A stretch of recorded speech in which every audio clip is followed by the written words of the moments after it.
আপনার সফলতা, আপনার সাকসেস, এটা সবার ভালো লাগবে না, মনে রাখবেন। সবাই এটা পছন্দ করে না। আল আইনু হক, নজর কিন্তু সত্য। নজরের প্রভাব আছে, চোখের প্রভাব আছে। এজন্য কারো ভালো কিছু দেখলে মাশা আল্লাহ বলবেন, আল্লাহর দিকে ফিরিয়ে দিবেন ওটার কল্যাণ। কি বলবেন? একটা সুন্দর ফুটফুটে বাচ্চা দেখলে মাশা আল্লাহ।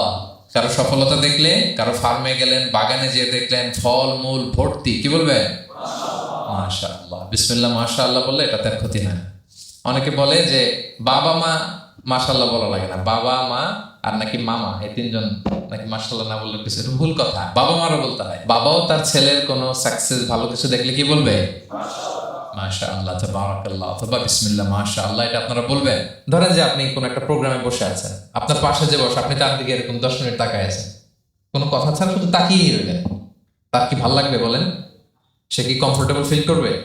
সে ভয় পাবে, সে ভয় পাবে, অস্বস্তি ফিল। আপনি কিছুই করেন নাই, না তাকে টাচ করেছেন, না ধরেছেন, ছুঁয়েছেন, কিন্তু শুধু তাকিয়ে আছেন। দেখেন নজরের কি প্রভাব। আল আইনু হক, নজর সত্যি। এজন্য কারো সাকসেস দেখলে আমরা সবসময় যেন মাশাআল্লাহ বলি। মাশাআল্লাহ ঠোঁটের সাথে মিলিয়ে রাখবেন। ভালো দেখলে কি বলবেন? মাশাআল্লাহ, মাশাআল্লাহ, বিসমিল্লাহ মাশাআল্লাহ, মাশাআল্লাহ, তাবারাকাল্লাহ, এটা বলবেন।